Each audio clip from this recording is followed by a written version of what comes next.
আমি প্রথমে আমার প্রণাম, সালাম, সত শ্রী अकाल, नमस्ते, नमन करके गॉड इज ग्रेट सब धर्म के श्रद्धा जानिए আমাদের ধর্মগুরুরা আমাদের সাথে প্রথম থেকে মিছিলে হেঁটে এসেছেন, তাদের সকলকে আমাদের পক্ষ থেকে আমাদের অনেক অনেক আমাদের হাম্বেল রিগার্ডস, কৃতজ্ঞতা, গ্রেটেস্ট রিগার্ডস আমরা তাদের জানাচ্ছি। তারা তাদের সমাজের ধর্মগুরু। আমাদের সাথে এই মিছিলে অনেক সিনেমা জগৎ, টেলিফিল্ম জগতের ঘরে ঘরে আজকে টেলিবক্সে যারা খুব পপুলার, তারা সবাই পায়ে পায়ে হেঁটে হেঁটে এসছেন কাজকর্ম ছেড়ে। তাদের সকলকে আমার অনেক অনেক শুভ নন্দন।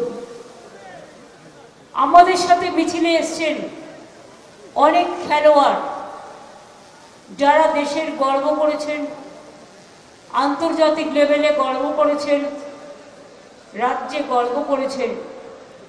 তাদের সকলকে আমাদের অনেক ধন্যবাদ। মতুয়া ভাই বোনেরা অনেক দূর থেকে এসছেন, তাদের সকলকেই আমাদের অনেক অনেক ঠাকুরবাড়িকে প্রণাম জানিয়ে আমি আপনাদের মতুয়া সম্প্রদায়, আমার রাজবংশী সম্প্রদায়, আমার কামতাপুরী সম্প্রদায়, আমার জনজাতি সম্প্রদায়, আমার আদিবাসী সম্প্রদায়, আমার তপশিলি সম্প্রদায়, আমার সমস্ত ধর্ম, বর্ণ, ভাষা, সব জগতের মানুষকে আমাদের ধন্যবাদ জানাচ্ছি। অজস্র সাধারণ মানুষ এই মিছিলে হেঁটেছেন, অনেক মানুষ ঢুকতেই পারেননি। গণতন্ত্র বাঁচাও মঞ্চের পক্ষ থেকেও অনেকে এখানে এসছেন, তাদের সকলকে আমার অনেক অনেক ধন্যবাদ জানাচ্ছি। আমাদের এমএলএ, এমপি, কাউন্সিলররা তো আছে। শশী, তুমি ওপরে এসো, তোমার এলাকা। হ্যাঁ, নয়না, সুদীপদা আসতে পারেনি কারণ সুদীপদা অসুস্থ। তিনি আমাকে বলেছেন আপনাদের বলতে, আসতে চেয়েছিলেন, আমি আসতে দিইনি। আমি আপনাদের সকলকে বলবো, এবং প্রেস মিডিয়া অনেক সময় বলতে পারে না, কারণ তাদের যা বলে দেওয়া হয় আজকের দিনে বিশেষ করে, তাদের নিরপেক্ষতা মেনটেন করতে চাইলেও তারা পারে না। তারা এখন নিরপেক্ষ নয়, তারা এখন একপেক্ষ হয়ে গেছে।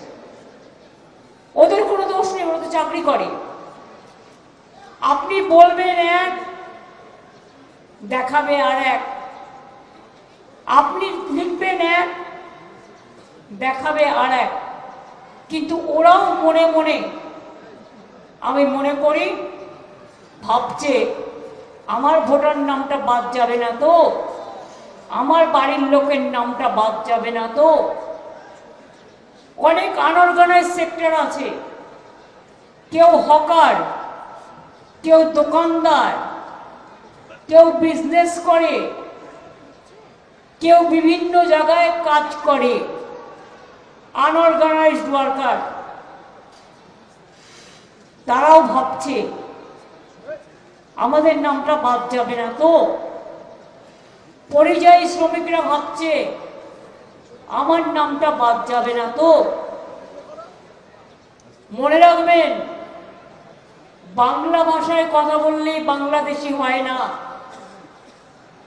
যেমন হিন্দি ভাষায় কথা বললে সবাই পাকিস্তানি হয়ে যায় না, বা উর্দু ভাষায় কথা বললে।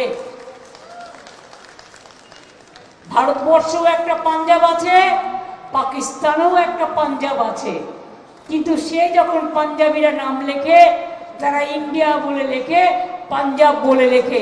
তাই বলে আপনি তাদের পাকিস্তানি বলে তাড়িয়ে দেবেন?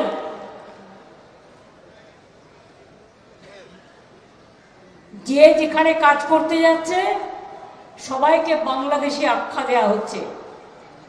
এই মূর্খদের, এই অর্ধশিক্ষিতদের, এই কর্দমূর্খদের মাথায় কখনো ছিলই না স্বাধীনতা आंदोलन तो करेनी। क्या आजादी का आंदोलन का टाइम में बीजेपी कहा था, अंदर में था, जन्म भी नहीं हुआ था। তারা জানবে কি করে দেশের স্বাধীনতার ইতিহাস? 1947 সালের আগে বাংলাদেশ, পাকিস্তান, ইন্ডিয়া তিনটে কিন্তু একসাথে ছিল। That is called independent united India before independence. আর এখন যখন দেশ স্বাধীন হলো তখন বাংলাদেশে যাদের যাওয়ার ইচ্ছে চলে গেল, পাকিস্তানে যাদের ইচ্ছে যাওয়ার চলে গেল, আবার ভারতবর্ষে যাদের আসার ইচ্ছে, ভারতবর্ষে যারা থাকেন তারা আবার ভারতবর্ষে চলে এলেন। কি ইতিহাসটা ঠিক বলছি না ভুল বলছি? ওদের ভাষায় ন্যারেটিভ করে, আমি যেটা বলি পুরোটা দেখায় না, এখন এআই করে। আমার মতো ছবি দেখাবে আর উল্টো পাল্টা বলবে। বিজেপির কোটি কোটি টাকা জনগণকে টাকা দেয় না,